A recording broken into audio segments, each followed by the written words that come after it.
Bismillahirrahmanirrahim. Assalamualaikum warahmatullahi wabarakatuh. Innal hamdalillah nahmaduhu wa nasta'inu wa nastaghfiruh wa na'udzu billahi min syururi anfusina wa min sayyiati a'malina. May yahdihillahu fala mudhillalah wa may yudlil fala hadiyalah. Asyhadu an la ilaha illallah, asyhadu anna Muhammadan abduhu wa rasuluh, la nabiyya wa la rasula ba'da amma ba'd.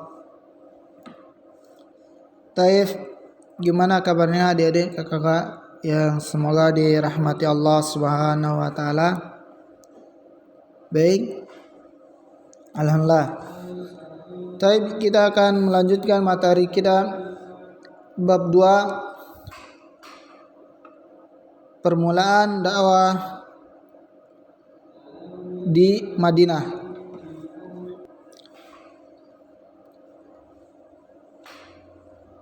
Pembangunan Masjid Quba. Taib. Sebagaimana yang telah kita ketahui, yang di bab pertama itu Rasulullah SAW berhijrah ke Madinah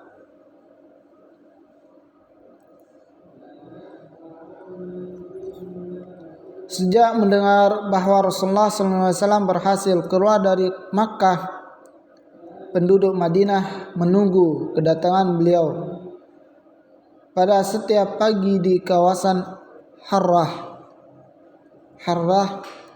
Mereka terus menunggu sampai terik panas tengah hari terpancar.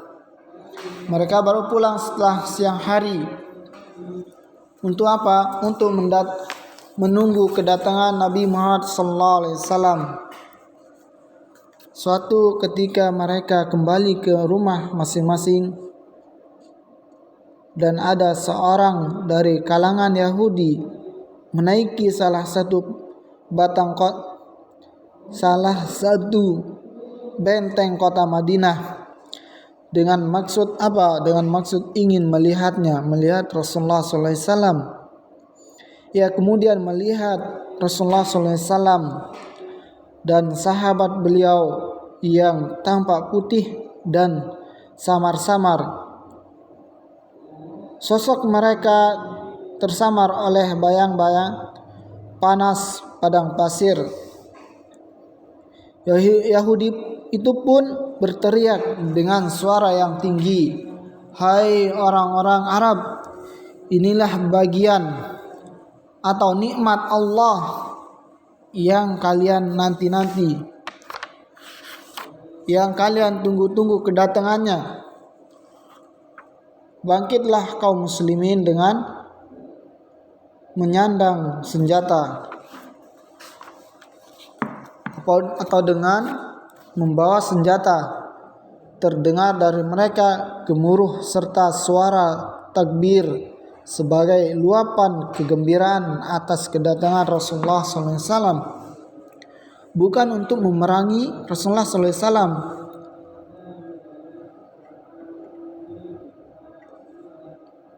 Mereka keluar menuju Harrah untuk melihat beliau. Kemudian beliau berjalan dalam posisi di sebelah kanan mereka hingga berhenti di Bani Amr bin Auf di daerah Quba. Peristiwa ini terjadi pada hari Senin 18 Rabiul Awal tahun ke-14 dari kenabian Rasulullah SAW, yakni tahun pertama Hijriah.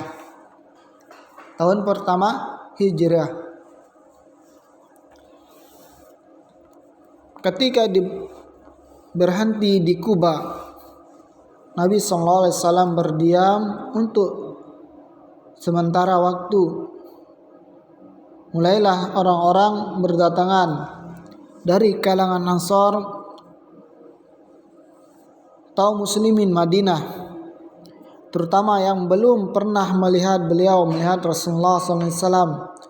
Mereka pun menyapa Abu Bakar karena menyangka dialah Rasulullah SAW, disebabkan banyak uban di rambutnya.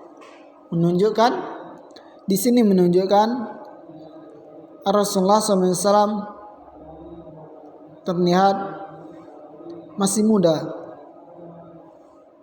dan tidak terlihat sedikit pun dari rambut beliau ada uban, sedangkan Abu Bakar radhiyallahu anhu udah tumbuh uban.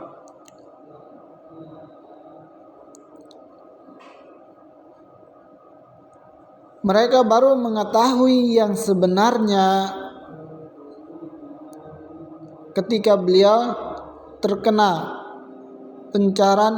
pancaran sinar matahari ataupun terkena sinar matahari, dan oleh Abu Bakar segera dinaungi dengan jubahnya. Ketika Rasulullah SAW terkena cahaya, kemudian Abu Bakar menaungi ataupun menghalangi cahaya supaya tidak mengenai Rasulullah SAW. Barulah kaum muslimin, kaum Ansar muslimin di Madinah mengetahui bahwa yang mereka kira sebelumnya adalah Rasulullah SAW ternyata Abu Bakar As-Siddiq.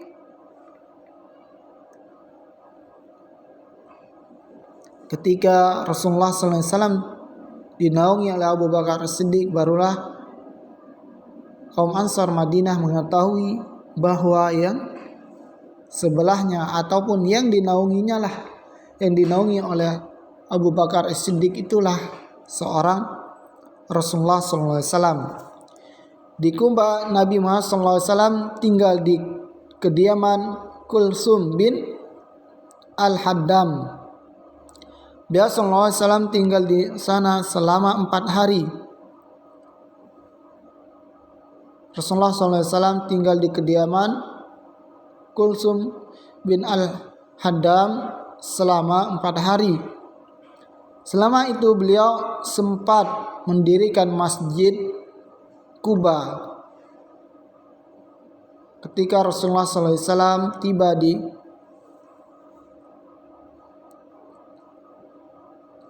berhenti di Bani Ammar ataupun bin Auf di daerah Kuba,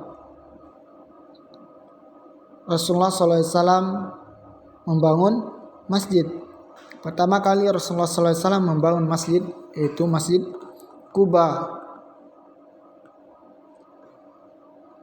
Kemudian mengerjakan sholat di sana, mendirikan sholat 5 waktu sehari semalam.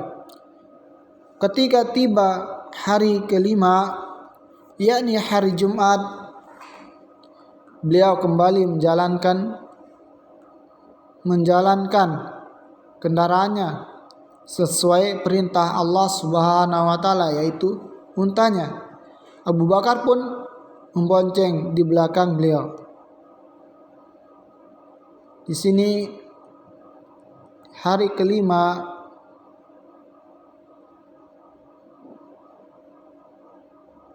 bertepatan hari Jumat, beliau menjalankan kendaraannya, yaitu memerintahkan kendaraannya, yaitu unta sebagaimana perintah Allah Subhanahu wa taala. Kemudian Rasulullah SAW menaiki unta bersama Abu Bakar di belakang beliau. Selanjutnya Nabi SAW singgah di tempat paman-paman beliau dari jalur nenek, yakni Bani An-Najjar. Mereka datang dengan menyandang pedang. Kemudian beliau berjalan ke arah Madinah dengan diiringi oleh kaum muslimin. Beliau menjumpai waktu sholat Jumat di wilayah Bani Salim bin Auf. Lalu salat berjamaah bersama orang-orang di tengah sebuah lembah. Pada saat itu jumlah kaum muslimin mencapai 100 orang.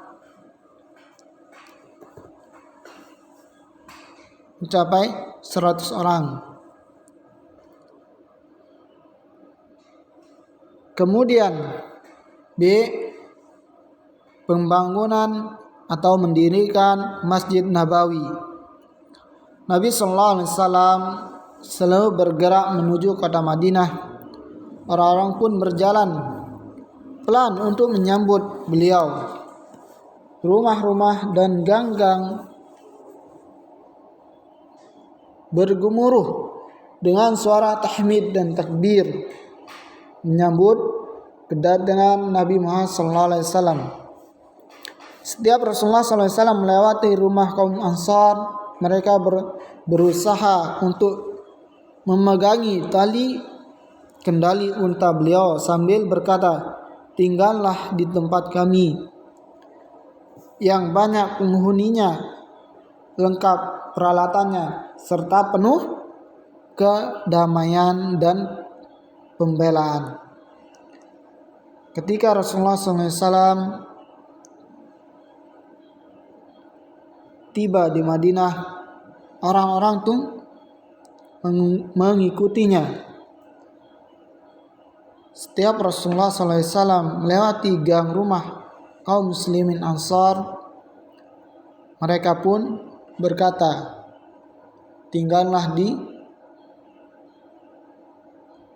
tempat mereka, di tempat kami yang banyak penghuni, banyak orangnya. Peralatannya pun lengkap, serta penuh kedamaian dan pembelaan." Akan tetapi Rasulullah SAW pun berkata, "Biarkanlah unta ini berjalan, karena ia telah diperintahkan oleh Allah SWT." Unta itu akhirnya sampai di suatu tempat lalu menderum ataupun mengeluarkan suara. Tempat itu adalah Masjid Nabawi, yaitu untuk mencari di mana tempat yang akan dibangunnya Masjid Nabawi.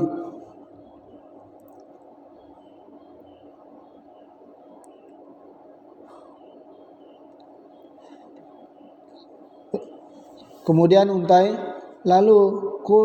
tersebut menderum, dan di sanalah didirikan Masjid Nabawi. Di tempat inilah unta beliau berhenti dan tidak beranjak lagi, artinya tidak berjalan lagi.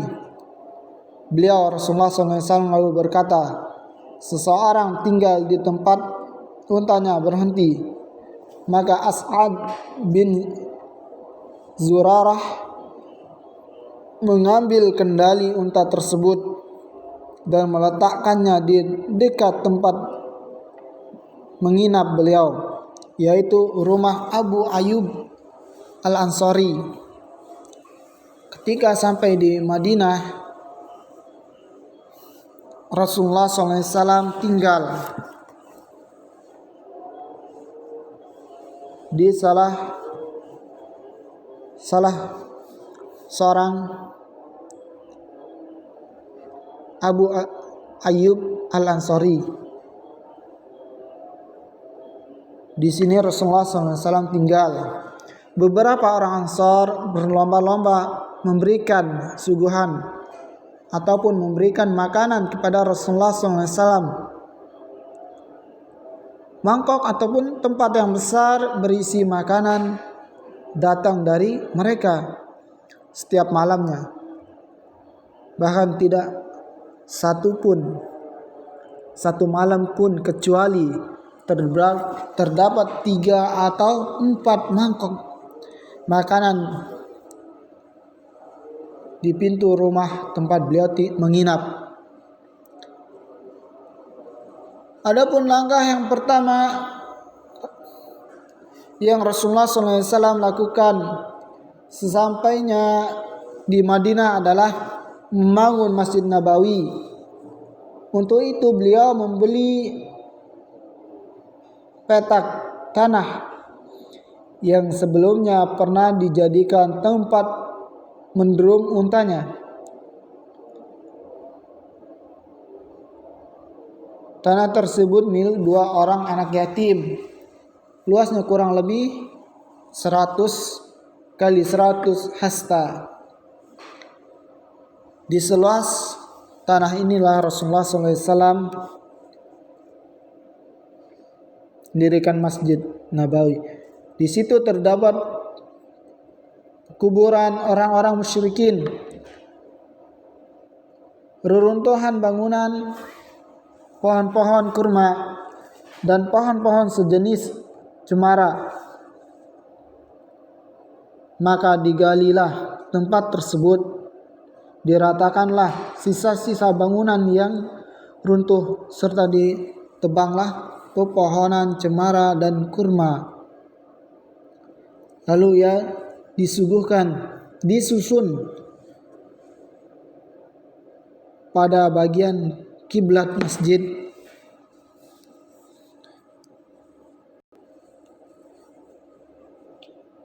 Di sini disusun ya. Lalu dia disusun pada bagian kiblat masjid. Bebatangan tersebut yang dipotong dari bebatangan kurma dan cemara tersebut disusunlah. Pondasinya dibuat dengan kedalaman kurang lebih 3 hasta. Tingginya dindingnya dari bata dan tanah. Subhanallah.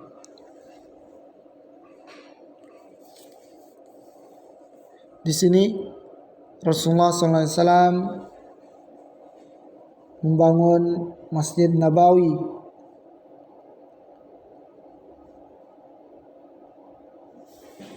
dengan bata dan tanah.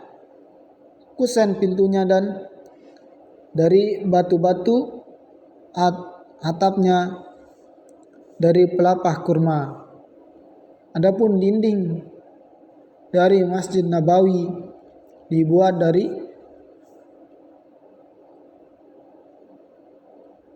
batu dan tanah, bata dan tanah. Adapun atap masjid supaya tidak begitu panas diatapi oleh pelepah kurma. Tiangnya dari batang kurma, lantainya dilapisi pasir dan kerikil. Pintu ada 3. Kiblatnya berada di sebelah utara dan menghadap ke Baitul Maqdis. Beliau ikut memikul. Rasulullah SAW di sini ikut memikul batu-batu dan bata bersama para sahabat muhajirin yang telah hijrah lebih dulu dan orang-orang Ansar. Di sini Rasulullah SAW walaupun sebagai Rasul, sebagai pemimpin, ikut membawa pohon batu bata yang disusun. Rasulullah SAW memberikan contoh teladan. Walaupun sebagai seorang pemimpin, kita harus ikut serta dalam pembangunan. Tidak hanya menyuruh sahabatnya, akan tetapi Rasulullah SAW juga ikut serta dalam membangun Masjid Nabawi tersebut bersama sahabatnya kaum muhajirin yang hijrah lebih dahulu daripada Rasulullah SAW, orang Ansar. Beliau melantunkan syair-syair dan mereka turut melantunkannya. Tujuannya apa? Tujuannya untuk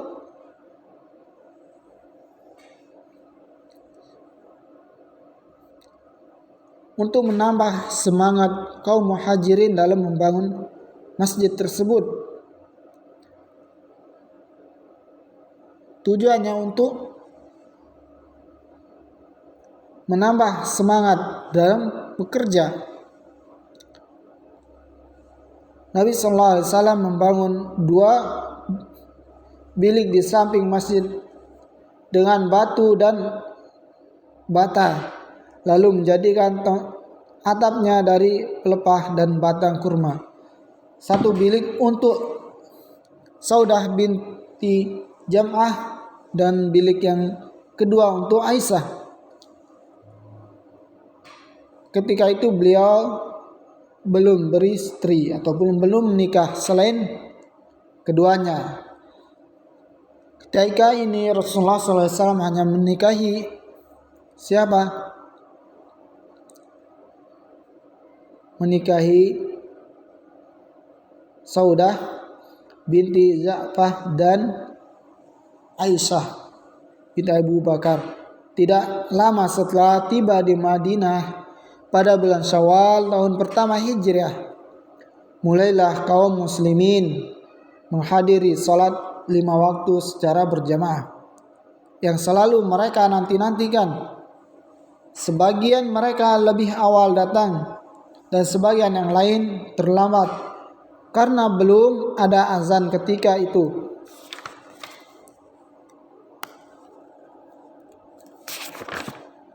Maka bermusyawarahlah Nabi sallallahu alaihi wasallam dan para sahabatnya bersama kaum muslimin untuk membahas bagaimana tanda telah tibanya waktu, tanda atau cara yang bisa mereka kenali sebagai panggilan salat. Sebagian mereka mengusulkan dengan menyalakan api. Sebagian sahabat menyarankan untuk menyalakan api tanda tibanya waktu sholat.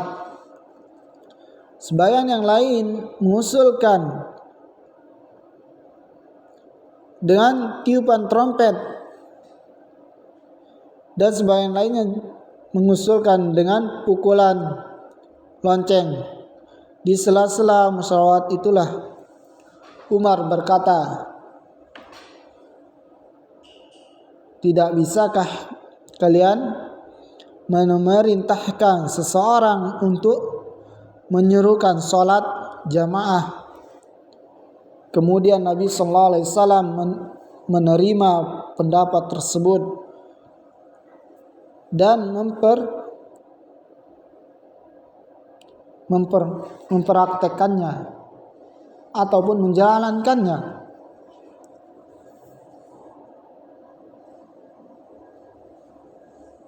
Selanjutnya Abdullah bin Zaid bin Abdul Rabbih An-Nasari melihat tata cara azan dalam mimpinya.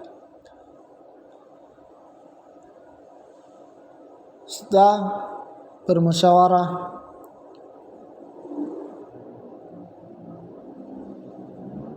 di malam harinya Abdullah bin Zaid bin Abdul Rabbih An-Nasari melihat tata cara azan dalam mimpinya. Tata cara memanggil kaum muslimin supaya mengetahui telah tiba waktunya salat. Maka ia menceritakan mimpinya tersebut kepada Rasulullah SAW. Beliau lalu berkata, "Sungguh mimpi tersebut adalah benar." Ketika Abdullah bin Zaid menceritakan mimpi yang dia lihat pada Rasulullah SAW, Rasulullah SAW pun membenarkan mimpi tersebut. Lalu Rasulullah SAW memerintahkan Abdullah untuk mengajarkan secara azan tersebut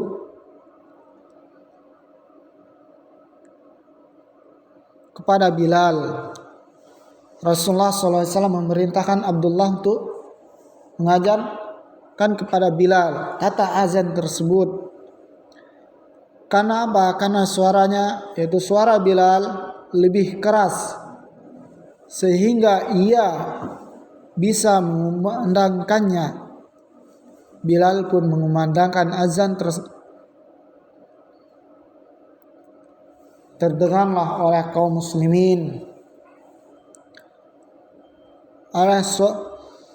Terdengarlah suaranya oleh Umar bin Khattab sehingga ia pun datang dalam keadaan menyeret jubahnya dan berkata, "Demi Allah, sesungguhnya aku pun bermimpi seperti itu."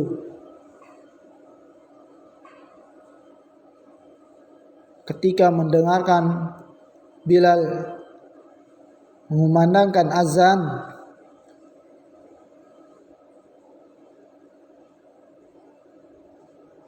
Umar bin Khattab pun tergesa-gesa mendatangi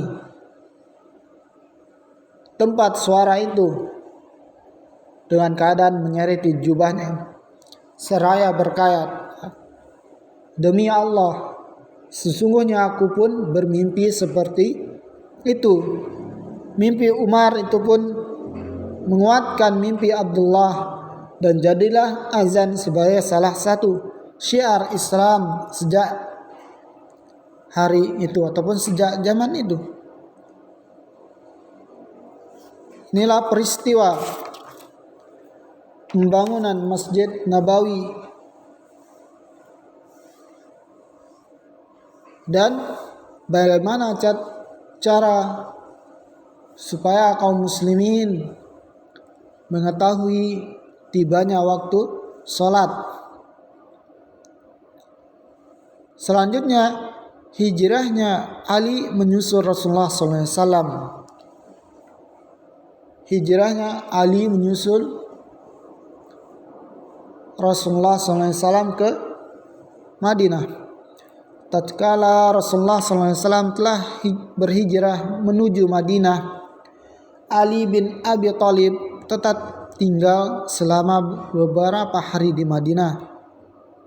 Terlebih dahulu dia menyelesaikan segala urusan Rasulullah SAW di Makkah yang berkaitan dengan orang-orang Makkah. Kemudian Ali bin Abi Thalib pun yang ia berangkat dengan berjalan kaki hingga menyusul Rasulullah SAW di Kuba. Dia pun singgah di rumah Kulsum bin Al-Haddam. Setelah Rasulullah SAW beberapa hari tinggal sampai di Madinah, Ali bin Abi Thalib pun menyusul Rasulullah SAW ke Madinah. Yang selanjutnya, hijrahnya Ahlul Bait Nabi SAW ataupun keluarga Rasulullah SAW.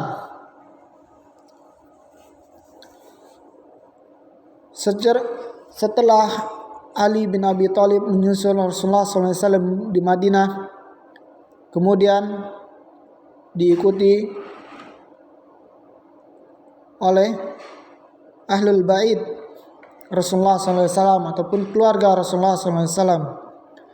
Setelah sampai di Madinah dan tinggal selama beberapa waktu, Nabi Muhammad SAW mengutus Zaid bin Harisah dan Abu Rafi menuju Makkah untuk menjemput kedua putri beliau, yaitu Fatimah dan Ummu Kulsum.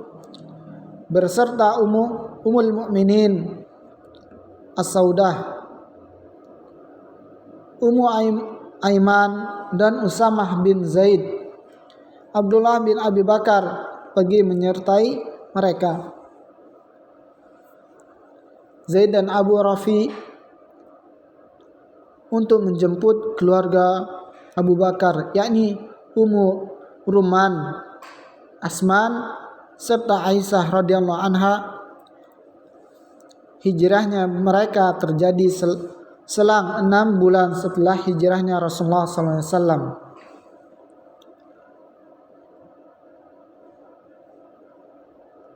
Ali menyusul Rasulullah SAW dan tidak lama kemudian disusul oleh keluarga Rasulullah SAW, yaitu setelah Rasulullah SAW hijrah ke Madinah selama 6 bulan, barulah disusun oleh Ahlul Bait ataupun keluarga Rasulullah SAW. Yang terakhir, tempat kediaman di Madinah. Ketika kaum muhajirin yang hijrah ke Madinah sudah menetap di Madinah, muncullah perasaan sedih dan rindu dikarenakan berpisah dengan tanah tempat mereka lahir dan dibesarkan, yaitu di Makkah.